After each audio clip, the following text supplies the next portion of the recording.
নাদিয়া। আমি উর্মি, ইশরাত জাহান উর্মি। আমি Moxie and this is Dakini podcast. Dakini পডকাস্টের আজকে 11তম এপিসোড। 10টা পার করে ফেলছি, আজকে 11 নাম্বার। আমার নাম নাদিয়া ইসলাম। আমার সাথে আছেন উর্মির আজকে মাইক্রোফোনে ঝামেলা বলে আমাকে দায়িত্ব দেওয়া হয়েছে, এবং উনি আবার আমাকে বলতেছেন যে দেখি কিরকম করেন আপনি।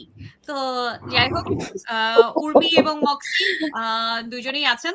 উর্মি, মক্সি, আপনারা হাই বলেন, শুরু করেন। আপনি তো দর্শকদেরকে শ্রোতাদেরকে শুভেচ্ছা জানান নাই, তার মানে আপনার ই কেটে গেছে, মানে 2 মার্কস কাটা। ঠিক আছে, আমার নাম ইশরাত জাহান উর্মি। শোনেন, শ্রোতাদেরকে শুভেচ্ছা জানানোর কিছু নাই, ঠিক আছে? শ্রোতাদের শুভেচ্ছা জানাইলেও শ্রোতারা যেই জায়গায় থাকবেন, না জানাইলেও ওনারা একই জায়গায় থাকবেন। তাদের শুভেচ্ছা জানানোটা ফাও কাম। ঠিক আছে, আপনার 2 মার্কস কাটা যায় না, আপনি 10-এ 10ই পাইছেন। ওকে, আমার নাম ইশরাত জাহান উর্মি। আমি আজকে নাদিয়া ইসলামের সাথে আছি, এবং নাদিয়া ইসলাম যেভাবে বলেছে যে হ্যাঁ বলেন দেখি আপনি কেমন পারেন, মোটেই ভাবে কথা বলি না। মক্সি হাই বলো। হাই সবাই।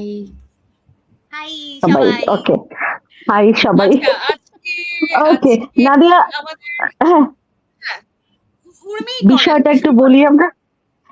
হ্যাঁ, বিষয়টা হচ্ছে যে আমরা কথা বলতেছিলাম কয়েকদিন ধরেই সোশ্যাল মিডিয়া নিয়ে, গত মানে কয়েকটা পর্বই। আজকে একটা শব্দে নাদিয়া সাবজেক্টটা আমরা ঠিক করলাম, বা নাদিয়া ঠিক করলেন আর কি। একটা শব্দ, মিররিং। মিররিং জিনিসটা কি, এবং কাদের সাথে করা হয়, কিভাবে করা হয়, কেন করা হয়, আদ্যপান্ত নাদিয়া ইসলাম বলবেন আজকে আমাদেরকে। মিররিং জিনিসটা কি আমারে আগে বুঝান। আচ্ছা, না আমরা সোশ্যাল মিডিয়া দিয়েই যেহেতু শুরু করছিলাম, সোশ্যাল মিডিয়ার ইউজ নিয়ে আমরা 3-4টা এপিসোড করেছি যে সোশ্যাল মিডিয়াতে কতখানি এক্সপ্রেস করা উচিত, সোশ্যাল মিডিয়াতে কারা কারা, কোন প্রেডিটররা বসে থাকে, কাদেরকে টার্গেট করা হয়, ভালনারেবল গ্রুপ কারা, এইগুলি নিয়ে আমরা আগের পর্বগুলিতে কথা বলছিলাম। তো সেটার মধ্যে সেই আলাপের সাথেই প্রাসঙ্গিক আসে মিররিং যে টার্মটা। মিররিং অ্যাজ ইন মিরর থেকে মিররিং। মিরর অর্থ আয়না। এখন এটা সোশ্যাল মিডিয়ার কারণে আমরা ইদানিং খুব বেশি দেখি মিররিং। এটা নট নেসেসারিলি যে এটা একটা নেগেটিভ শব্দ।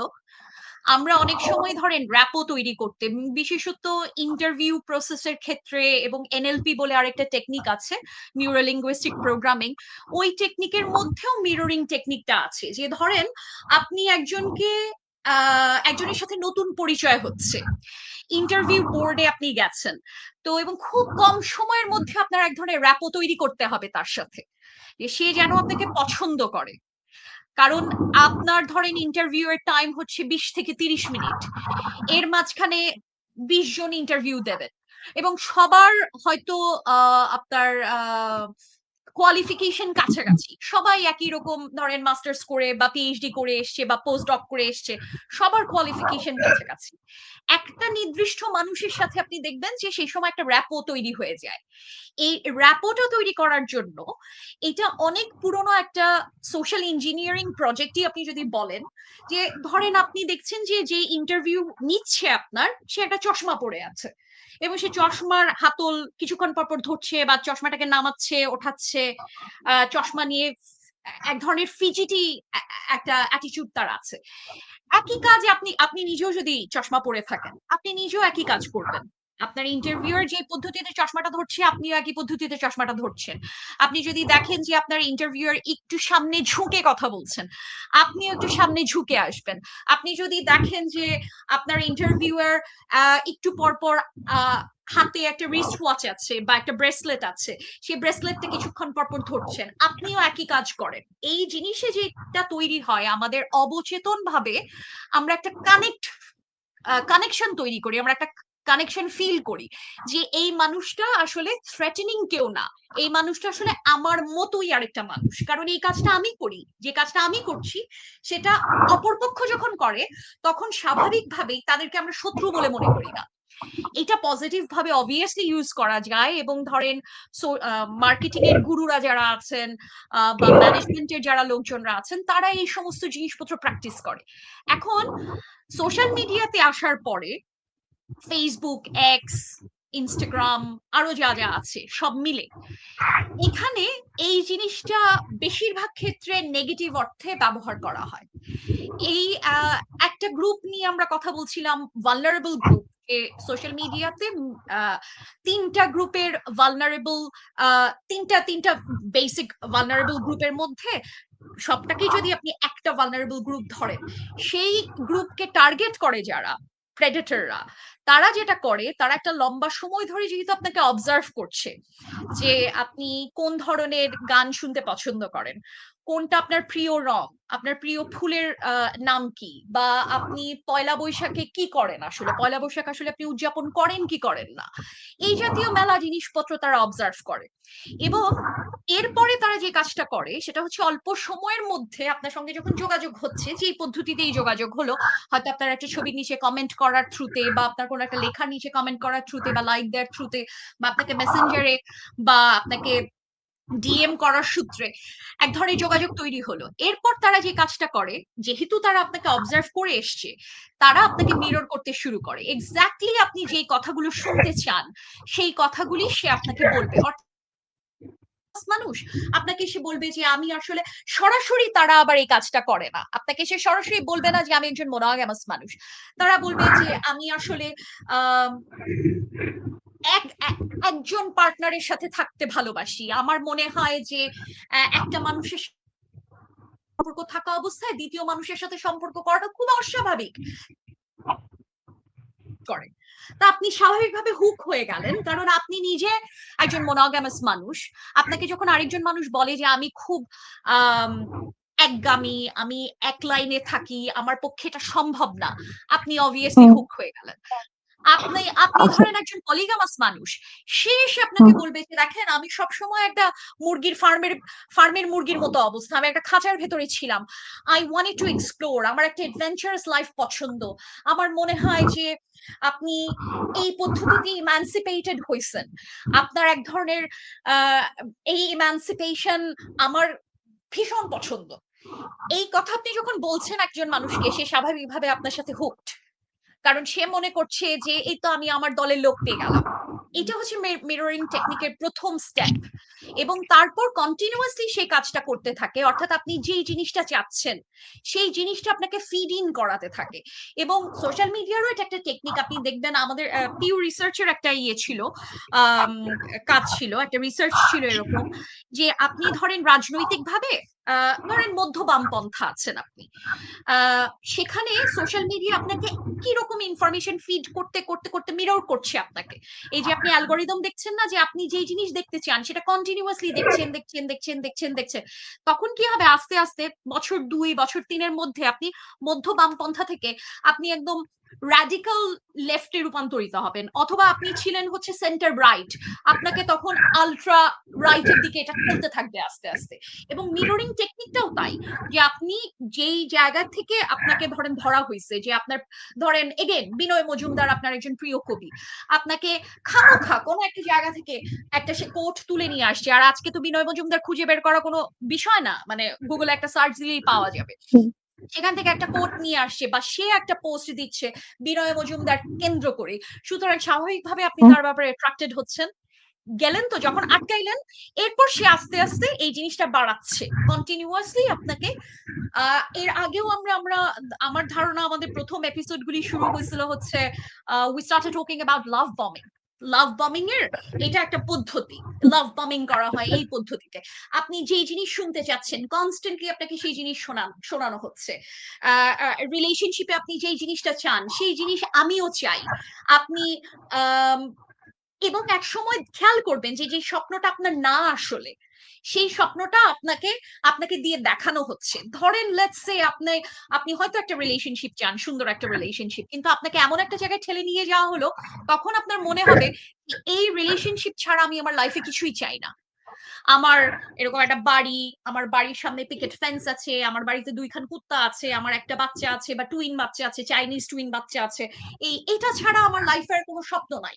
তখন আপনি এমন একটা স্বপ্ন দেখতে থাকবেন যে স্বপ্নটা বেসিক্যালি সে কনস্ট্রাক্ট করছে, অপরপক্ষ প্রেডেটর কনস্ট্রাক্ট করছে আপনার জন্য, এবং সেটা সে করছে, এই জায়গা পর্যন্ত আপনাকে নিয়ে যাচ্ছে বেসিক্যালি তার নিজের ইগো বুস্ট করার জন্য।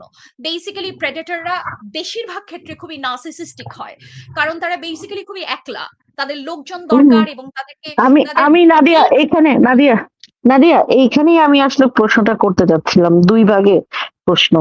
1 নাম্বার হচ্ছে কেন এটা করে, মানে এইটা না করে একজন মানুষ তার নিজের যা কিছু আছে, নিজের যা স্বভাব, নিজের যা ভালো লাগা, এইটা না করে সে মিররিং করতে যায় কেন? মানে আমি বলতেছি যে একজনের সঙ্গে রিলেশনশিপে গেলে বা প্রেমে পড়লে অপরজনকে খুশি করা, অপরের পছন্দের দাম দেয়া, সেইটা এক ব্যাপার। আর মিররিং যেটা আপনি ব্যাখ্যা করলেন এতক্ষণ, সেটা তো একেবারে আলাদা ব্যাপার। প্রথম কথা হচ্ছে এরকম কেন করে কেউ, আহ মানে অপরপক্ষ এটা কেন করে, কি কারণে করে, এখন আপনি উত্তরটা দেন। এটার অনেক রকম সোশিওলজিক্যাল এবং বায়োলজিক্যাল, সোশিওলজিক্যাল এবং এটা আধুনিক পৃথিবীর সমস্যা। যে ধরেন এই মানুষগুলো, তারা ধরেন টু সাম এক্সটেন্ট তাদের লাইফে সাকসেস আছে, আমরা যেটাকে সাকসেস বলি, কোট আনকোট সাকসেস, ধরেন একটা চাকরি আছে, একটা বউ আছে, বাচ্চা আছে, কিন্তু অ্যাট দ্য সেম টাইম তারা অসম্ভব লোনলি মানুষ। রিলেশনশিপে বেশিরভাগ আমাদের আশেপাশের বেশিরভাগ মানুষ ফেইলিয়ার।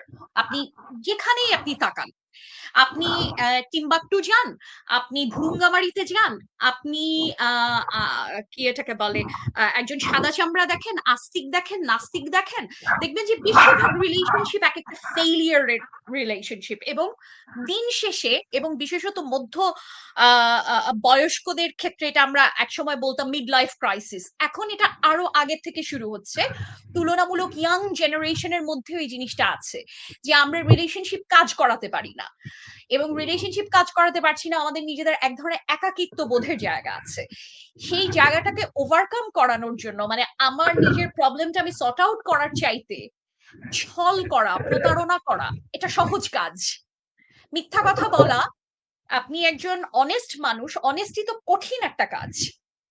অনেস্ট রাস্তায় থাকা বা আপনার নিজেকে আপনি ডেভেলপ করছেন, সেটা একটা কঠিন কাজ। তার চাইতে সহজ কাজ হচ্ছে আমি আরেকজনকে খুব অল্প সময়ের মধ্যে আমার ব্যাপারে ইন্টারেস্ট তৈরি করানো। এবং আরো একটা অ্যাসপেক্ট থাকতে পারে যে তারা হয়তো এতখানি ইন্টারেস্টিং না। ধরেন জেনুইনলি একটা খুবই ইন্টারেস্টিং মানুষ, জেনুইনলি একটা ইন্টারেস্টিং মানুষ যার, তার কিন্তু এত কষ্ট করতে হয় না, তার ব্যাপারে আপনি এমনি ইন্টারেস্টেড, কারণ তার লাইফ খুবই কালারফুল। আপনার লাইফে 5টা জিনিস আছে, আপনি নাচেন, গান ছবি আঁকেন, আপনি আপনি নিজে আপনার কাজের জায়গায় স্যাটিসফাইড, আপনার নিজের খুব মজার কিছু অভিজ্ঞতা আছে লাইফে, সুতরাং আপনার এতখানি দরকার পড়ে না। এখন এই যে যাদের কথা বলছি, এই গ্রুপের মানুষরা একটা বড় সময় আপনি দেখবেন যে সাকসেস যেটা, হয়তো টাকা পয়সা আছে, হয়তো চাকরি আছে একটা, কিন্তু ইন্টারেস্টিং মানুষ বলতে আমরা যে জিনিস বুঝি সেই জিনিস হয়তো তার মধ্যে নাই, এবং সেটা সে নিজেও জানে। আর এছাড়া আরো একটা প্রবলেম হচ্ছে যে ধরেন আমাদের বাপ মাদের আমলে দেখেন, বিয়ে করার জন্য এবং সেই বিয়েটা টিকায় রাখার জন্য you didn't have to have a lot of skills. আপনার এলাকায় আপনার ধরেন বাপ আছে, আর আরেক এলাকায় আপনার মা আছে, আপনার মা দেখতে সুন্দর, ফ্যামিলি ভালো, আপনার বাপও হয়তো দেখতে খারাপ না, দেখতে ভালো না হইলেও দেখতে খুব একটা খারাপ না, চাকরি বাকরি একটা করে, একটু পর্যন্ত স্কিল হলেই চলে, মানে অন্তত আমাদের বাবা মার জেনারেশনে। আমাদের জেনারেশনে এসে যেটা হচ্ছে যে আমরা সবাই ওভার কোয়ালিফিকেশনের ভেতরে ঢুকছি, এবং সোশ্যাল মিডিয়ার থ্রুতেও আরেকটা জিনিস তৈরি হচ্ছে যে আমরা সবাই মনে করি যে আমরা ওভার কোয়ালিফাইড, আমাদের প্রত্যেকেরই 5 রকমের জিনিস আছে। তো তখন যদি আপনার সেটা না থাকে, আপনার যদি সেই ভয়েডটা থাকে, আপনার সেক্ষেত্রে ফেক করতেই হবে, আপনার 4টা বানায় কথা বলতেই হবে, আপনার এসে বলতে হবে আপনি একজন পাইলট। আপনাকে এই যে 2 দিন আগে কোন এক পাইলট ছ্যামরা, হ্যাঁ, আরেক ছ্যামরা এসে বলতেছে যে তার সে হচ্ছে পাইলট এবং তার বাপ হচ্ছে ক্যাপ্টেন। আমি তো এটা শোনার সাথে সাথে আপনাকে বললাম এটা একটা ফালতু অ্যাকাউন্ট, এটা ফেক অ্যাকাউন্ট। হ্যাঁ, আপনি তো প্রথমে বিশ্বাস বিশ্বাস করলেন না, না এই ছেলে তো আমাকে ছবি দিচ্ছে। যায় দেখেন গ্রাউন্ড ক্রু, মানে গ্রাউন্ড ক্রু হওয়াতে কোনো সমস্যা নাই, হুম কিন্তু হুম মানে সে গ্রাউন্ড ক্রু এইটা করলে অসুবিধা ছিল কি আর? গ্রাউন্ড ক্রু তাতে কি প্রবলেম? তার মধ্যে তো আমি বিয়ে করতে যাচ্ছি না, তাই না? বা তার সঙ্গে আমি প্রেম করতে যাচ্ছি না, তো গ্রাউন্ড ক্রু বললে সমস্যা কি? আমি এটাই বুঝি না আর কি। মানে এই প্রশ্নটাই আপনার কাছে আর কি আমি রাখতে চাই, যে যা সে তা বললে অসুবিধাটা কি রে ভাই?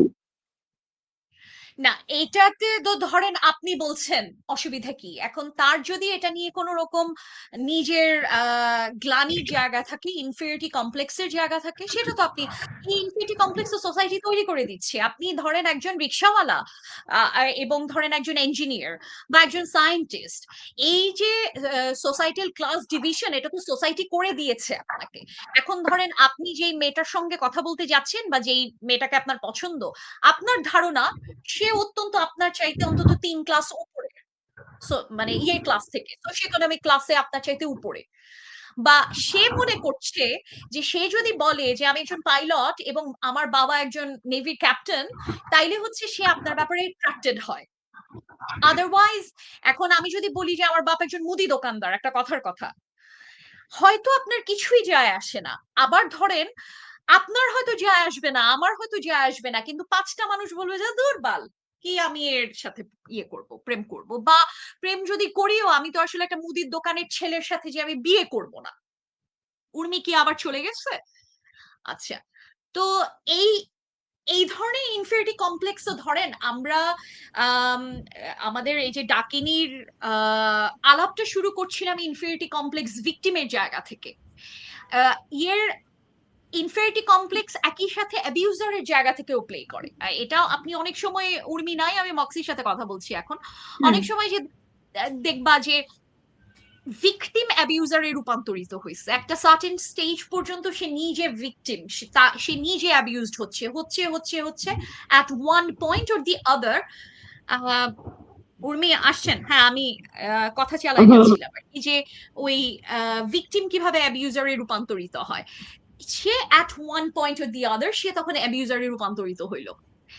এই জিনিস আমাদের আহ মানে ধরেন আমাকে যদি আপনি জিজ্ঞেস করেন যে একটা জিনিস যদি মানুষের সোসাইটিতে রিলেশনশিপ ঠিক করার ক্ষেত্রে একটা জায়গা খেয়াল করতে হবে, সেইটার নাম, সেই জিনিসের নাম ইনফিরিটি কমপ্লেক্স। এবং ইনফিরিটি কমপ্লেক্স তৈরি করার জন্য সোসাইটি আপনাকে কয়েক হাজার উপাত্ত দিয়ে রাখবে, মেয়েদের ক্ষেত্রে ছেলেদের ক্ষেত্রেও। এবং আপনার সবসময় মনে হতে থাকবে যে আমার কিছু একটা নাই। সবাই এটা ভাবে যে যার টাকা আছে, সে অনেক টাকা আছে তার, সে হয়তো ভাববে যে আই ডোন্ট লুক পারফেক্ট। যে দেখতে খুব সুন্দর সে হয়তো ভাবছে I do not have enough grade, যে আমার, আমি A+ পাই নাই বা ওই ইউনিভার্সিটিতে পড়ি নাই। বা যার সবকিছু আছে সেও একটা জিনিস ইনভেন্ট করে at one point or the other, যে I can't make my mother happy. আমি যা কিছুই করি, আমি ক্লাসে ফার্স্ট হইছি, আমি আমার মাকে খুশি করতে পারি নাই, বাপকে খুশি করতে পারি নাই। সারাক্ষণ যে যে এই ইনফিরিটি কমপ্লেক্স থাকে, এবং এই ইনফিরিটি কমপ্লেক্সের উৎস 99.99% ক্ষেত্রে সোসাইটি। আপনি যদি এই সোসাইটাল অ্যাসপেক্ট বাদ দেন, তখন দেখবেন যে আপনি আসলে নিজেকে নিয়ে এতটা আনহ্যাপি না। তো এই হচ্ছে বিষয়। মক্সি কি আছো? উর্মি কই গেল? হ্যাঁ, আছে।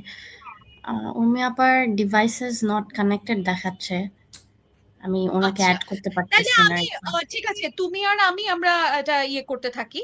ঠিক আছে, তোমার হুম। কি মনে হয় যে ধরো এই মিররিং টেকনিক রিলেটেড যেই আলাপটা আমরা করছিলাম, সেই সেই জিনিসের ভেতর হুম। দিয়ে তুমি কখনো গেছো?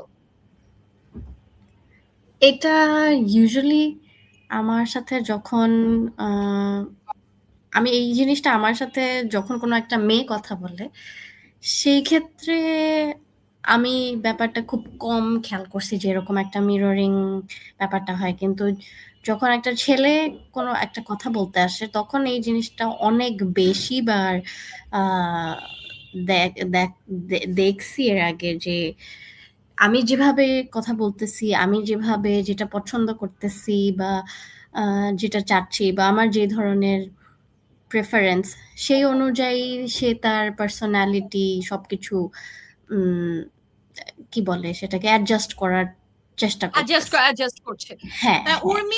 উর্মি ডিভাইস কানেক্ট হচ্ছে না, কিন্তু সে এখানে প্রশ্ন লিখতেছে। সে লিখলো যে যার সাথে মিররিং হচ্ছে সে বুঝবে কি করে? এইটা আসলেই খুবই ট্রিকি। ট্রিকি এ কারণে যে ধরেন আম, এইটা তো মানুষের মানে খুব ন্যাচারাল ইনক্লিনেশন তৈরি হয় না, যে ধরো তুমি আমাকে বললা যে তুমি লেড জেপলিন পছন্দ করো, একটা হুম, হুম, কথার কথা, এবং আমি বললাম যে oh my god I grew up listening hmm, to Led Zeppelin. তো অবভিয়াসলি তোমার সাথে আমার এক ধরনের কানেকশন তৈরিই হুম, হবে, হুম, তাই না? এবং যে মিররিংটা করতে আসছে হুম, সে তো হুম, হোমওয়ার্কটা করে আসছে, সুতরাং সে লেড জেপলিন সম্পর্কে 3টা বা 4টা জিনিস তোমাকে বলতে পারবে আসলে।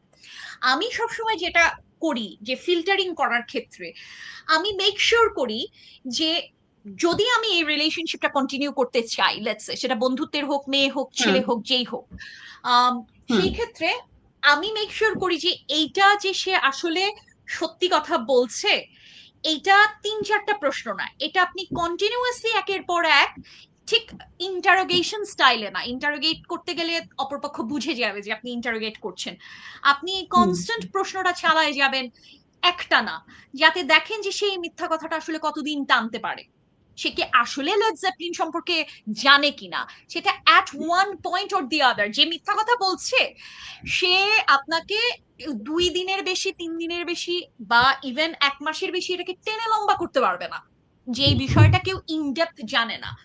বা ধরেন এই যে ছেলেটা বলছে আমি পাইলট, হ্যাঁ, আপনি বা যে ছেলে আপনাকে বলছে যে আমি আহ এই এতগুলো দেশ গেছি, আপনি তখন কনস্ট্যান্টলি তাকে এক ধরনের ও আচ্ছা ওই জায়গায় গেছো, আচ্ছা ঠিক আছে লেট মি সি দ্যাট, হ্যাঁ, বা ধরেন আপনার এক ধরনের কনস্ট্যান্ট ইন্টারোগেশন, এগেন ইন্টারোগেশন শব্দটা খুবই খারাপ, ইন্টারোগেশন শব্দটা এন খুব খারাপ, কিন্তু তারপরেও প্রশ্ন করা যদি আপনি চালায় যান, আপনি দেখবেন এক সময় না এক সময় ডিসক্রিপেন্সি ধরা পড়ে, কিছুদিন পরে যে আপনি ডিসক্রিপেন্সিটা টের পাবেন, যে ঠিক একটা পার্টিকুলার জায়গায় যে দেখবেন যে সেই এই এই জায়গায় মানে উত্তর দিতে গ্যাঞ্জাম করছে, এবং যারা একটা বিষয়ে করছে সেটা শুধু লেড জেপলিন নিয়েই করবে না, সে তো আপনি তো শুধুমাত্র লেড জেপলিন দিয়ে আপনাকে ডিফাইন করা যায় না, আপনার আরো 4 রকমের জিনিস আছে, আপনি দেখেন যে আরো 4 রকমের জিনিসে সে কনস্ট্যান্টলি আপনার সঙ্গে মিরর করে যাচ্ছে, সবগুলি জিনিসে মিরর করে যাচ্ছে, তখন আপনি এই কোয়েশ্চেনিং চালায় যান, কোয়েশ্চেনিং চালায় গেলেই আপনি 3 থেকে 4 দিনের মাথায় ধরতে পারবেন, এবং সেই কোয়েশ্চেনিং চালায় যাওয়া যে কোনো রিলেশনশিপেই আসলে খুবই জরুরি জিনিস, কারণ আপনি ধরেন একটা লং টার্ম প্ল্যান করছেন, সেই লং টার্ম প্ল্যানিং এ আপনি অবভিয়াসলি এখানে আপনার ফিল্টারিং প্রসেস আছে, যে আপনি একটা ম্যানুপুলেটরের সাথে তো রিলেশনশিপে ঢুকতে চান না, বা এই রিলেশনশিপে ঢুকে আপনি অ্যাবিউজড হয়ে 3 মাস পর থালা বাটি নিয়ে কাঁদতে বসবেন, তা তো না। সুতরাং আপনার এক ধরনের সিনিক্যাল অবস্থান থাকতেই হবে, এবং বিশেষত যখন আপনার পরিচয়টা হচ্ছে সোশ্যাল মিডিয়ার থ্রুতে, এইটা সবসময় সন্দেহ করে উর্মি লিখতেছেন, সবসময় সন্দেহ করে যাবেন বলতে সব এক ধরনের সন্দেহ তো থাকতেই হয়, কারণ এই রিলেশনশিপ ধরেন এগেন আমরা যদি আমাদের পেছনের টাইমটাতে ফেরত আসি, যেই যেই সময় আমাদের বাবা মারা ওরা এক ধরনের ফিল্টারিং প্রসেস আমাদের এলাকার লোকজন মিলে করে আসছে, সেটা ভালো খারাপ সেটা পরের জিনিস, খাপ পঞ্চায়েতগিরি সেটা পরের জিনিস, কিন্তু এক ধরনের ফিল্টারিং প্রসেস যখন এরা চালায় আসছে, তখন আপনার তখন এই এই রিলেটেড কোথাও কোনো গ্যাঞ্জাম ছিল না, আপনি অলরেডি জানেন যে এই মানুষটাকে সার্টেন জায়গায় তার তার কোনো মিথ্যা কথা নাই। এখন সোশ্যাল মিডিয়ার ক্ষেত্রে যে ঘটনাটা ঘটে সেটা হচ্ছে আপনি আসলে জানেন না যে সে যতখানি দেখাচ্ছে তার ডিপিতে যে ছবিটা, সেই ছবিটা আসলে এআই দিয়ে জেনারেট করা কিনা, সে আসলে ফেক অ্যাকাউন্ট চালাচ্ছে কিনা, সে যে নাম বলছে সেই নামের সাথে ছবি ম্যাচ করছে কিনা, নাম এবং ছবির সাথে যে ডেসক্রিপশন দিচ্ছে সেটা ম্যাচ করছে কিনা, ইউ হ্যাভ নো আইডিয়া। এরপর আপনি দেখেন হুম, যে আপনার মাঝখানে বন্ধু আছে কয়জন, আপনাদের ধরেন বেশিরভাগ ফেক অ্যাকাউন্টের সাথে আপনি দেখবেন না আপনার কোনো কানেকশন নাই, বা ইভেন ধরেন ফেক অ্যাকাউন্ট বাদ দিও, প্রেডেটর, প্রেডেটরের সাথে যদি কানেকশন থাকে, আপনি তার 4-5 জন বন্ধু বান্ধবের সাথে তখন এই আলাপটা চালান যে আসলে এই রিলেশনশিপটা যেটা আমি কন্টিনিউ করতে চাচ্ছি, ইজ ইট ওয়ার্থ ইট, আপনি যেখানে ইনভেস্ট করতে যাচ্ছেন সেই ইনভেস্টমেন্টে ইমোশনাল ইনভেস্টমেন্ট অফ কোর্স এখানে আছে, ইমোশনাল ইনভেস্টমেন্টের পরে আপনি বড় ধরা খাইতে যাবেন কিনা, এটার জন্য আপনার যতখানি সতর্কতা প্রয়োজন আপনি ততক্ষণ সতর্ক থাকবেন, যখন আপনার এই সন্দেহটা প্রাইমারি সন্দেহ খারাপ শব্দ। এটা উর্মি বলছেন বলে আমি বলছি। এটা হচ্ছে আমি বলতে চাই সতর্ক থাকা। কারণ আপনি চারদিকে একটা মানে এই সমুদ্রে বাস করেন। সমুদ্রের প্রত্যেকটা প্রেডেটর, সাগর, যা, যা আছে সবকিছু প্রেডেটর। সুতরাং আপনার নিজের সেফটির জন্য আপনার এতখানি সতর্ক থাকতে হবে বাধ্যতামূলকভাবে, এবং সেই সতর্কতার জন্য আপনি ভেসে চলে যাবেন না। একজন মানুষের সঙ্গে আপনি মিররিং হচ্ছে, ৩-৪টা জিনিস ম্যাচ করছে, আপনার ভালো লাগছে, সেই ভালো লাগার মাঝখানে আপনি নিজেকে থামায় প্রশ্ন করেন, এই মানুষটা যেই কথাগুলো বলছে সেই প্রতিটা কথার ব্যাকআপ কি আছে কিনা, এই প্রতিটা কথা আমি যদি আজকে চেক করতে যাই সেই কথাগুলি কোনোভাবে ভ্যালিডেটেড হবে কিনা, এই কথাগুলি এই এই যেই যেই সব কথা তার সঙ্গে আমার হচ্ছে সেই কথার পেছনে কোনো এভিডেন্স আছে কিনা, আমি যদি 4জন মানুষকে এখন দাঁড়া করাই তারা কি একই সাক্ষ্য দিবে কিনা। সো ওই স্টেজে যতক্ষণ না আপনি যাচ্ছেন তার আগ পর্যন্ত আমার মনে হয় যে এক ধরনের সতর্কতা আপনার থাকতেই হবে বাধ্যতামূলকভাবে, আনলেস এটা ধরেন আপনার নিজেদের গ্রুপ থেকে আসছে, যে ধরেন আপনারা একটা ফটোগ্রাফি ক্লাস করেন, লেটস সে ফটোগ্রাফি ক্লাস করতে গিয়ে আপনার একজন মানুষের সাথে পরিচয় হচ্ছে, সেই এটা বাস্তবসম্মত কত আচ্ছা আসছি আমি, মানে ধরেন আমি আমি বলছি যে ফটোগ্রাফি ক্লাস করতে যাচ্ছেন, একই রকম জিনিস কিন্তু সোশ্যাল মিডিয়ার মতো 4 জায়গা থেকে 4টা মানুষ আসছে, কিন্তু আবার ধরেন আপনি যখন স্কুল বা কলেজ ইউনিভার্সিটি আপনার কাজের জায়গা সেখান থেকে যখন যাচ্ছেন, যখন আপনার পেছনে একটা অলরেডি ব্যাকগ্রাউন্ড চেকিং আছে, অলরেডি একটা যেটা ধরেন আপনি ভিসা অ্যাপ্লাই করতে গেলে লোকজন যেটা বলে যে আপনি আসলে কোন প্রতিষ্ঠানের সাথে অ্যাফিলিয়েটেড, সেটা আসলে কি প্রমাণ করে, সেটা ধরেন ভিসার ক্ষেত্রে বলবে যে ফ্লাইট রিস্ক কমানোর ক্ষেত্রে আমি দেখতে চাই যে তুমি এই প্রতিষ্ঠানের সাথে যুক্ত। একটা প্রতিষ্ঠানের সাথে যখন যুক্ত তখন তার এক ধরনের অথরিটি আছে, আপনি তাকে এই লোকটাকে খুঁজে বের করতে পারবেন।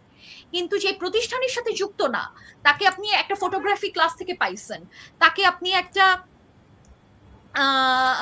সোশ্যাল মিডিয়া সাইট থেকে পাইছেন, আপনার কোনো কিছু ভ্যালিডেশনের কোনো মানে ভ্যালিডেশন বলছি, আপনার এখানে কোনো কিছু চেক করার কোনো জায়গা নাই, সেই ক্ষেত্রে আপনাকে এই প্রসেসটা চালাতেই হবে।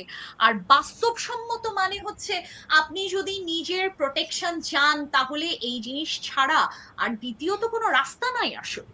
কারণ আপনি কারো পরিচয় কিসের মাধ্যমে, আপনি কি এখন বলবেন এখন আমাদের ওই যে বাংলাদেশে কাজ করার সময় লোকজনের পাসপোর্ট এবং ইয়ে চায়, ন্যাশনাল আইডি কার্ড চায়, আপনি কি এখন প্রেম করতে গিয়ে বলবেন যে আপনি পাসপোর্ট আর ইয়ে দেবেন, ন্যাশনাল আইডি কার্ড দিবেন? যদিও সেটা ভালো practice, to be very honest, এই জিনিস ভালো প্র্যাকটিস, কারণ ফোন নাম্বার আছে, ফোন নাম্বার আজকে আছে আপনি কালকে বন্ধ করে দিতে পারবেন, ফেস একটা অ্যাকাউন্ট আছে আজকে আছে কালকে বন্ধ করে দিতে পারবেন, এরপর সেই লোক কোথায় গেছে কোন জায়গা থেকে সে উপস্থিত হয়েছে আপনি কিচ্ছু জানেন না। আমি সো এখানে একটা এক কোয়েশ্চেন করতে চাই। আচ্ছা, সে বলো, বলো শেষ বলো করো। তুমি বলো।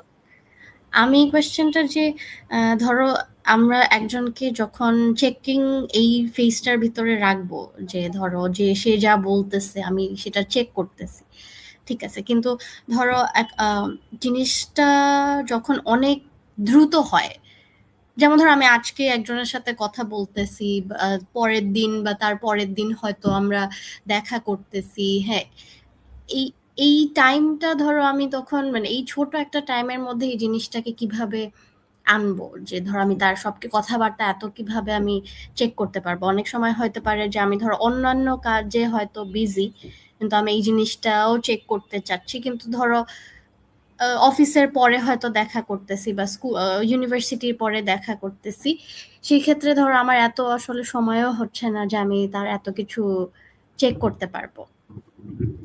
মানে এটা এখনকার যেটা স্পিড ডেটিং না, বা আই এই টোটালি ধরনের। আন্ডারস্ট্যান্ড, হ্যাঁ না ধরো স্পিড ডেটিং এর ক্ষেত্রেও, এখন স্পিড ডেটিং এর ক্ষেত্রে একটা ভেটিং প্রসেসের ভেতর দিয়ে তো মানুষ, ধরো তুমি স্পিড হুম ডেটিং এর যে একটা তো ভেটিং প্রসেসের ভেতর যে যার মাধ্যমে তুমি স্পিড ডেটিং এর ভেতর ঢুকছো, সেটা তো একটা প্রসেস যে পার করে তারপর তুমি এখানে আসছো, তাই না? যে তুমি হুম যেই বয়সটা বলছো সেই বয়সটা আসলে সেটাই কিনা। এটার বাইরে হুম আমি হুম বলি যে ধরো এখন ধরো একজনের সঙ্গে তোমার মাত্র পরিচয় হলো, সেটা এগেন ইয়ের থ্রুতে, ইনস্টার থ্রুতে, হুম আমি বলবো তুমি ফার্স্ট ডেট করতে যাওয়ার আগে, প্রথম দিন দেখা করতে যাওয়ার আগে অন্তত take some time to understand this person. এবং এতখানি যদি তোমার নিজের উপর নিয়ন্ত্রণ থাকে যে আমি যেখানে যাচ্ছি সেখানে আমি কোনো বিপদে পড়তে যাচ্ছি না। দেখো হুম এরকম আছে যে বয়ফ্রেন্ডের সাথে দেখা করতে গিয়ে রেপ হচ্ছে, সেক্সুয়ালি হুম হুম অ্যাবিউজ সমঝোতা আছে না? এক্সট্রিম কিন্তু ইভেন এক্সট্রিম এর আগেও আমাদের অনেক ছোট ছোট মাইক্রো লেভেলে ক্রাইম হতে থাকে, ইমোশনাল ক্রাইম যেগুলো। সেই ক্রাইম গুলো সলভ করার জন্য সবকিছু তুমি সবসময় ঠেকাতে পারবা না, বিষয়ে কোথাও কোনো সন্দেহ নাই। কিন্তু হুম তোমার নিজের যদি এতখানি সিনিক্যাল সাইডটা অন করা থাকে বা রেশনাল সাইডটা অন করা থাকে, এবং তুমি যদি এটা জানো যে এনিওয়ান ক্যান ডু এনিথিং আজকের দুনিয়ায়, এবং হুম আর্টিফিশিয়াল ইন্টেলিজেন্স আসার পরেও আসলে পৃথিবীতে এখন যেটা হচ্ছে যে আগে যে ফৌজদারি অপরাধগুলো ছিল সেই একই ফৌজদারি অপরাধ এখন অনলাইনে হচ্ছে। সুতরাং you have to be careful for your own safety. এইটার জন্য অবভিয়াসলি তোমাকে একদম কমপ্লিটলি পুলিশ অফিসার বা একজন ফরেনসিক ইনভেস্টিগেটরে রূপান্তরিত হতে হবে, নট নেসেসারিলি। এবং তারপরেও আসলে এটারও একটা বাজে দিক আছে যে তুমি এই সন্দেহ বাতিকগ্রস্ততে আসলে যে বাতিকগ্রস্ত সন্দেহ হুম বাতিকগ্রস্ততে রূপান্তরিত হবা কোন জায়গায় যে তুমি আসলে থামবা। তুমি যা এখন তার মানে কি আমার বয়ফ্রেন্ডের পাসওয়ার্ড আমার কাছে, হ্যাঁ, বা আমার গার্লফ্রেন্ডের পাসওয়ার্ড আমার কাছে, আমার ফোনের সব জিনিসপত্র তুমি দেখতে পাচ্ছ। এখন কথাটা হচ্ছে ক্রাইম কিন্তু এইভাবে ঠেকানো যায় না। এবং ধরো ছেলেরা এই কাজটা আবার মেয়েদের সাথে করে উল্টা ভাবে যে আহ মানে আমি এদিকে কোন জায়গায় কি করে আসছি, তাফালিং করে আসছি সেটার কোনো ঠিক ঠিকানা নাই। আমি আমার গার্লফ্রেন্ডের সমস্ত পাসওয়ার্ড আমার কাছে, ফোন আমার কাছে, সে কার সাথে কথাবার্তা বলে সব আমি দেখতে পাচ্ছি। এটা এক ধরনের নিয়ন্ত্রণের রাস্তাও তৈরি হয়। আমাকে কি এখন মানে এখন কি আমি আছি? এখন কি আমাকে শোনা যাচ্ছে আবার? হ্যাঁ হ্যাঁ জি আপা আপা। শুনবো। আচ্ছা, আচ্ছা। আমি এতক্ষণ আপনাদের কথাবার্তা সবই শুনেছি। আপনারা আমাকে না শুনলেও আপনাদের সবকিছুই আমি শুনেছি। কিন্তু একটা বিষয় হচ্ছে যে আমরা যে কথাবার্তাগুলো বলতেছি নাদিয়া, এইটা আসলে মনে হয় জেনজিদের উপরে কোনো ওয়ার্ক করবে না। কারণ এরা এই বিষয়গুলো ইতিমধ্যেই জানে, বা এর থেকেও ভালোভাবে জানে, আরো ভালোভাবে এরা এটাকে আসলে এগুলাকে অ্যাপ্লাই করে। এটা আসলে আমাদের মতো গরু ছাগলদের জন্য বোধহয় ঠিকঠাক আছে। আমার না না পরের প্রশ্ন হ্যাঁ, পরের জেন প্রশ্ন হচ্ছে না না জেন জিরো এটা সবাই না, কিন্তু জেন জিরো এই ভুলগুলি করে, নিয়মিতই করছে। ধরেন একজন দুইজন আছে, এটা আপনার মেয়ে একজন আছে অতিরিক্ত হ্যাঁ, মানে সতর্ক, আমার ঘরে আমি যেটা দেখতেছি সেটা আমার কাছে মনে হয় যে এটা একটা, মানে এটা একটা অসুস্থ, মানে সিনিক্যালের চূড়ান্ত। হ্যাঁ, মানে না না না সন্দেহ। না না, নহলিকে আমি চিনি, আমি নহলির হয়ে বলতে পারি যে নহলি ইজ পারফেক্ট। হ্যাঁ, এতখানি সিনিক্যাল থাকলে সে ভবিষ্যতে কোনো ঝামেলায় পড়বে না। আমি নিজে এতখানি সিনিক্যাল এবং সতর্ক। সিনিক্যালটার এটা খুব নেগেটিভ কনোটেশন আছে, কিন্তু হুম, আমাদের পরের জেনারেশনও এই কাজটা করে, সব জেনারেশনই এই কাজটা করছে। এবং ওকে। প্রত্যেকেই তারা তারা জানে যে মানে কোন সেক্সই আসলে, মানে সেক্স বলতে হচ্ছে আমরা মেল ফিমেল ইন্টারসেক্স হুম, হুম, যারা হুম। আছে, ট্রান্সজেন্ডার যারা আছে, সবাইকে ধরেই আমি বলছি যে প্রত্যেকেই জানে যে দুই নাম্বারই করার কেপেবিলিটি প্রত্যেকের আছে। দুই নাম্বারই করার কেপেবিলিটি ছেলেদের যতখানি আছে, মেয়েদের ততখানি আছে, আমাদের ট্রান্সজেন্ডার কমিউনিটিতেও আছে। সবাই হুম, হুম। সবাই এই কাজটা করে। আচ্ছা নাদিয়া, কিন্তু আমার পরের পরের পরের প্রশ্নটা, আমরা তো মানে 33 মিনিট কথা বলে ফেলছি, আর বেশিক্ষণ নয়, 15 মিনিট। আমার একটা খুবই ইন্টারেস্টিং অবজারভেশন হচ্ছে গত কিছুদিন ধরে, যে আমি যেটা দেখতে পাই, যেটা আপনার সাথেও অনেকবার কথা হয়েছে, অনেকটা আর্টের মতো। আর্ট যদি আপনি একটা জায়গায় দাঁড়ায় দেখেন, তাহলে পুরোপুরি আর্টটাকে ধরতে পারবেন না, চিত্রকর্ম। হ্যাঁ, এটাকে একটু ঘুরায় ফিরায়, একটু দূর থেকে, কখনো কখনো কাছ থেকে, ডান থেকে বাম থেকে দেখতে হয়। তো ঠিক একই রকম ভাবে আমার নিজের ইমোশনাল ইমব্যালেন্স বিষয়গুলা কি, সেটা আমি অনেক সময় ধরতে পারি না, আপনি ধরতে পারেন, আহ বা আমার আরেকটা বন্ধু ধরতে পারে। আবার সেই বন্ধুটার ইমোশনাল ইমব্যালেন্স জায়গাটা কি, সেটা আবার আমি ধরতে পারতেছি বা পারি। এখন এই যে ধরেন যে ভালনারেবল মানুষ যখন ইমোশনালি ইমব্যালেন্স হয়, তখন যখন এই মিররিং কেউ করতে আসে, মানে সেই সময় তো ঠেকানোটা খুব টাফ। মানে একে তো সে ভালনারেবল নানান কারণেই। ধরেন আমি আমার উদাহরণ দেই, মানে ব্যাপারটা এমন না যে আমি এরকম, না কিন্তু না ধরেন নিজের উদাহরণ দিবেন না, আমার, নিজের উদাহরণ না দিবেন না না। আমি বলছি যে ধরে নেই এক্স, হ্যাঁ, আমি একটা এক্স ধরেন। তো আমি দেখলাম যে ভালনারেবল মানুষ, তার কোনো একটা ধরেন ইস্যু আছে, mother issue, father issue, trans trans women issue, হ্যাঁ, নারী থেকে পুরুষ থেকে নারী হওয়া বা নারী থেকে, তো বা তাদের তার যে আবেগটা অনিয়ন্ত্রিত আবেগ, সেইখানে আবার ধরেন আসলো ম্যানিপুলেশন বা এইরকম মিররিং। আহ এখন এইটাকে যে আপনি যেগুলো বললেন যে প্রথম থেকে অট্টুক সতর্ক থাকা, অট্টুক কনসাস থাকা, ইত্যাদি ইত্যাদি নানান কথা, কিন্তু আমার প্রশ্নটা হচ্ছে এটা শুরুটা কোথা থেকে, মানে একটা মানুষ যখন ইমোশনালি ইমব্যালেন্স হয়ে যায় তখন তার পক্ষে আসলে এই বিষয়গুলা কন্ট্রোল করা আদৌ সম্ভব হয় কিনা। তার হয়তো সে জানে, আমি এরকম অনেক দেখছি, কিন্তু সে বুঝতেছে যে তার পার্টনার তার সাথে এক ধরনের আধিপত্যবাদী আচরণ করতেছে, অথবা তার পার্টনার তাকে মিথ্যা বলতেছে, অথবা তার পার্টনার আসলে যা যা বলতেছে এগুলো অনেকখানি আসলে বানানো স্বপ্ন, এটার কোনো বাস্তব ভিত্তি নাই, হ্যাঁ, এরকমও অনেক অনেক দেখতে পাচ্ছি বা পাচ্ছে সে, কিন্তু সে জিনিসটাকে ঠেকাইতে পারতেছে না। এইখানে ব্রেক কষা, এই ব্রেক কষার বিষয়ে কার হেল্প নেওয়া যায়? তখন কি সে বন্ধু বান্ধবের হেল্প নেবে, নাকি সে আসলে নিজেকে একটা জায়গায় শক্ত করে দাঁড় করানোর যে পদ্ধতিগুলো আছে, সেটা কাউন্সিলিং হতে পারে, নিজের সঙ্গে থাকা, ইত্যাদি ইত্যাদি আমরা যে বলি, হ্যাঁ, মানে হে কোথা থেকে আসলে শুরু করবে, সে নিজের ব্রেকটা কষবে কিভাবে? ধরেন সে ধরতে পারলো আমি যে আমি আমার পার্টনার আমি এই, আপনাকে, আপনার এই, আপনি তখন ছিলেন না, আমি এটা নিয়ে বলছিলাম যে যে কোনো প্রবলেমের আমাদের 99.99% রিলেশনশিপের প্রবলেম আপনি সর্ট আউট করতে পারবেন যদি আপনি নিজের ইনফিরিটি কমপ্লেক্সকে ট্যাকেল করতে পারেন।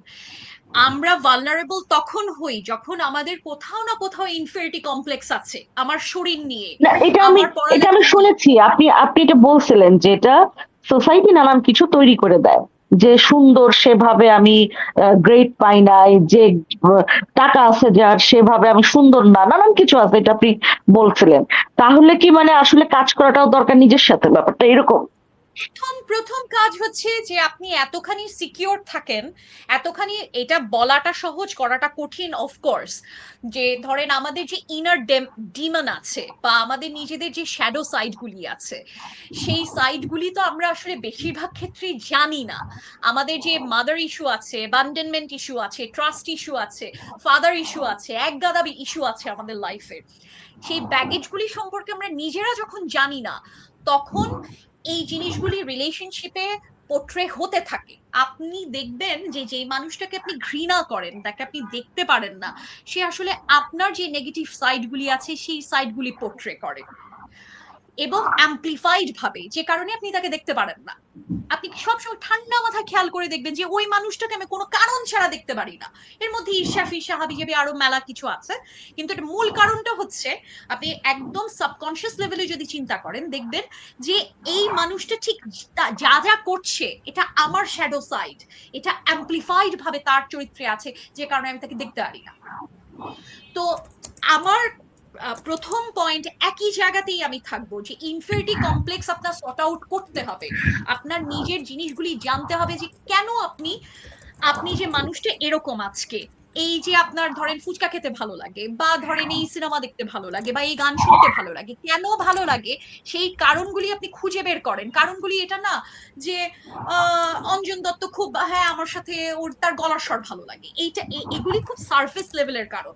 যে কোনো ক্ষেত্রে আপনি প্রবলেম সলভ করার জন্য আপনাকে একদম রুট কজ অ্যানালিসিস, যেটা সক্রেটিস করে গেছে, যে আপনি প্রত্যেকটা প্রশ্নকে ভাঙছেন, ভাঙতে ভাঙতে ভাঙতে ভাঙতে এমন একটা জায়গায় যাচ্ছেন যেখানে এটা আর ভাঙা সম্ভব না, একটা মূলে যে পৌঁছানো। এবং রুট কজ আপনি যখন অ্যানালিসিস করছেন তখন আপনি বুঝতে পারবেন যে আপনি যেভাবে আচরণ, আপনার যে আচরণ বা আপনি মানুষ হিসেবে যেরকম, সেটা আসলে এই কারণে। এখন ধরেন আপনি ছোটবেলা থেকে অ্যাবিউজড হয়ে আসছেন, বা ধরেন একটা ট্রান্সজেন্ডার একটা মেয়ের কথাই বলি, যে যে ধরেন একটা কমপ্লিট অ্যাবিউজের ভেতর দিয়ে, সোসাইটির প্রেশার, বুলিং, একগাদা জিনিসের ভেতর দিয়ে সে গেছে।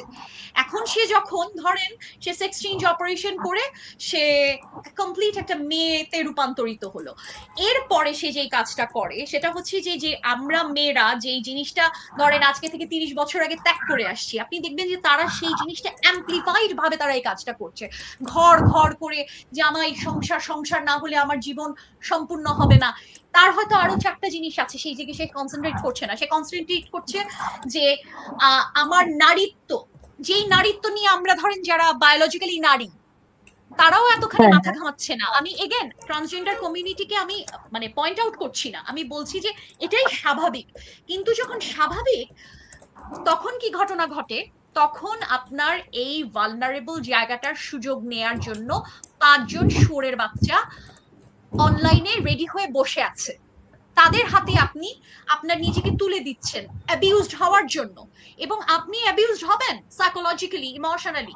এটা আমি চোখ বন্ধ করে বলতে পারবো। এবং আপনি যেভাবে বলছেন যে আরেকজনেরটা আমরা দেখতে পারি সব সময়, এটা তো ধরেন গাড়ির সাইড মিররে এটা লেখা থাকে না যে অবজেক্ট ইন দ্য মিরর, যেটা আপনার object in the mirror appears larger. আপনি যে জিনিস কাছ থেকে দেখছেন সেই জিনিস আপনি কোনোদিন তার প্রবলেম বুঝতে পারবেন না, আরেকজনের প্রবলেম আপনি বুঝতে পারবেন, নিজের প্রবলেম আপনি বুঝতে পারবেন না, কারণ আপনি নিজে সেই জিনিসের ভেতর আছেন। সুতরাং সাজেশন হচ্ছে, যখন এই রিলেশনশিপের ভেতর আছেন, যখন এত কাছে আছেন, টেক ইউর টাইম, একটু ব্রেক নেন, একটু বিচ্ছিন্নতা তৈরি করেন, একটা দূরত্ব তৈরি করেন রিলেশনশিপটা থেকে নিজের জন্য, যাতে আপনি একটু দূর থেকে দাঁড়ায় রিলেশনশিপটা দেখতে পারেন যে ইজ এভরিথিং অলরাইট। আমি যেই রিলেশনশিপের ভেতর দিয়ে যাব বলে ঠিক করছি, সেই রিলেশনশিপটা ওয়েদার দ্যাট ইজ পারফেক্ট অথবা সেটা ম্যানিপুলেশনের উপর নির্ভর করে তৈরি হতে যাচ্ছে কিনা। অর্থাৎ আপনার অ্যাবিউজের রাস্তা, আমি এগেন ভিকটিম ব্লেমিং করছি না, এটা নিয়মিতই হচ্ছে, কিন্তু আপনার for for for for your own safety, for your own sake, আপনি যেটুক করবেন, আমি অন্তত সাজেশন দিতে পারি একটু, যে এখান থেকে একটু বিচ্ছিন্ন হয়ে আপনি দেখেন যে আসলে আমি মাথা ঠান্ডা করে এই রিলেশনশিপের ভেতর ঢুকছি কিনা। বা আবার ওই যে মক্সি যেটা বলতেছে যে এত দ্রুত কি আসলে এই কাজটা করা সম্ভব হয় কিনা, আমার কথা হচ্ছে এত দ্রুত রিলেশনশিপে ঢোকাটাই খুব বোকামির একটা পরিচয়। আপনি যখন লং টার্ম রিলেশনশিপের কথা বলছেন, আপনি সারা জীবন একটা মানুষের সাথে থাকবেন, সেখানে কেন আপনাকে তাড়াহুড়া করতে হবে? আপনি এতখানি নিজের উপর গ্রিপ থাকতে হবে যে এখানে আমাকে যদি অপরপক্ষ তাড়া দেয়, আমার বাপ হুম, মা তাড়া দিচ্ছে, আগামী 6 মাসের মধ্যে বিয়ে না করলে তোমার চাকরি বন্ধ, ব্যবসা বন্ধ, ইত্যাদি ইত্যাদি, স্কুলে যাওয়া বন্ধ, যত কিছু তাড়া থাকুক, আপনি এতখানি নিজেকে বিচ্ছিন্ন করেন, আপনি নিজেকে তাড়া দিয়েন না যে ইভেন আমাদের বায়োলজিক্যাল ক্লক, এত বছর বয়স হয়ে গেছে, আমি তো আর প্রেম করতে পারবো না, আমার তো আর বাচ্চা হবে না, দিস এন্ড দ্যাট। তো বা আমার ডিভোর্স হয়ে গেছে বা আমার সেপারেশন হয়ে গেছে, এক গাদা জিনিসপত্র থাকে, তো অন্যরা তারা দেখ আপনাকে, আপনি তারা দিয়েন না।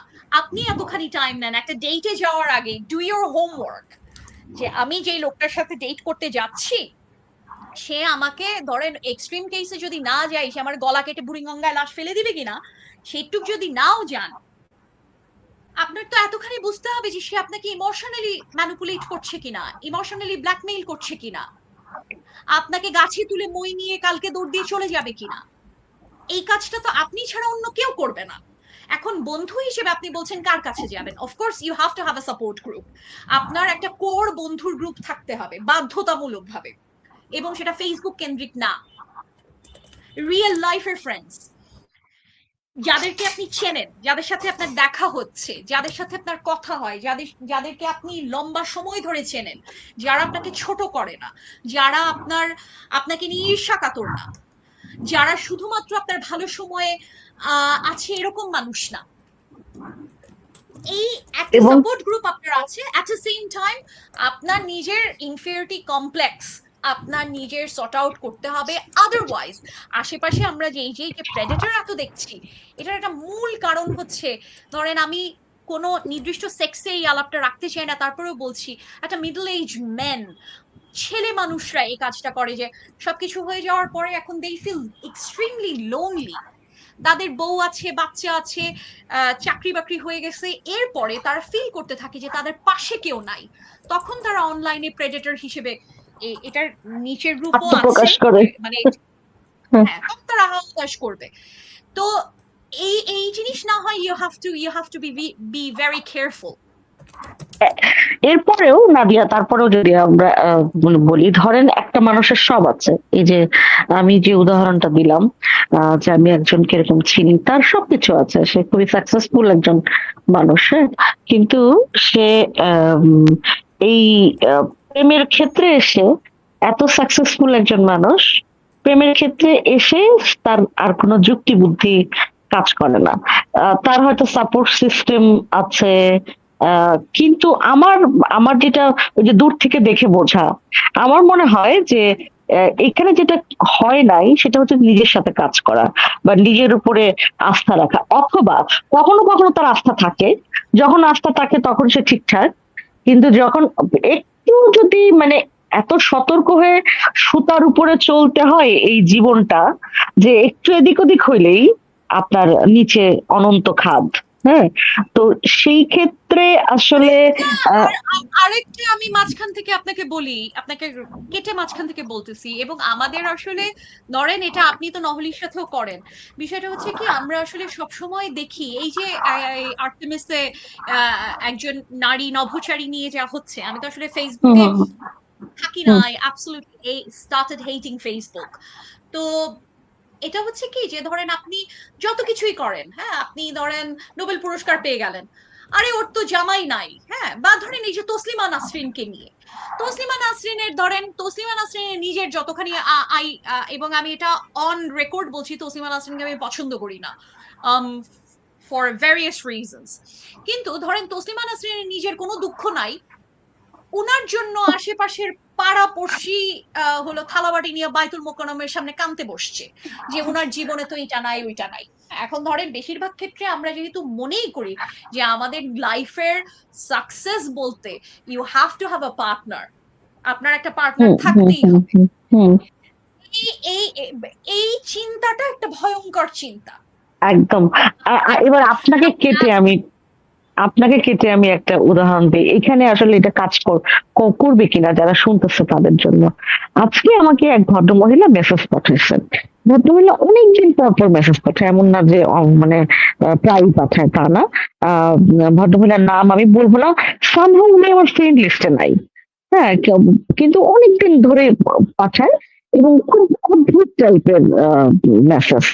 আজকে তো আমাকে একটা মেসেজ পাঠালো যে আপা, আমি যদি ঢাকায় থাকতাম তাহলে কি এরকম ছুটির দিন বিকেলে আপনার সাথে কোথাও ফোম কফি খেতে যেতে পারতাম, অথবা ঘটি হাতা ব্লাউজ অথবা ঘটি ছাড়া ব্লাউজ, হাতা ছাড়া ব্লাউজ কিনতে যেতে পারতাম, বা কিনতে যেতে পারতাম, হয়তো আমার গাল একটু লাল হতো, এরকম একটা কথা। বিষয়টা হচ্ছে, কালকে আমি আমার এক আপার সাথে, মঞ্জুর আপার সাথে, আমি আমার আরেকটা বন্ধুর বৈশাখের কালেকশন চলতেছে, ও হচ্ছে নিয়ে কাজ করে, ওই লেদারের ব্যাগ নিয়ে কাজ করে, কাপড় নিয়ে কাজ করে। তো ওর শোরুমে গেছিলাম, সেখানকার ছবি টবি উনি দেখছেন, দেখার পরে ভদ্রমহিলা মেসেজ পাঠিয়েছেন আমাকে। এর আগে উনি এই টাইপের মানে ভয়ঙ্কর প্রেমময় মেসেজ, বুঝছেন। আজকে আমার সন্দেহ হলো, আমি বললাম, আপনি সত্যি করে বলেন তো আপনি কে, হ্যাঁ আপনি কি ছেলে না মেয়ে। তখন সে আমাকে এর আগেও সে ছবি দিচ্ছে, আমি আজকে মজা করেই বলছি, একটা মধ্যবয়স্ক ভদ্রমহিলা, হ্যাঁ, মহিলা সুইট কিন্তু বেশ মোটা সোটা, এবং সে এর আগে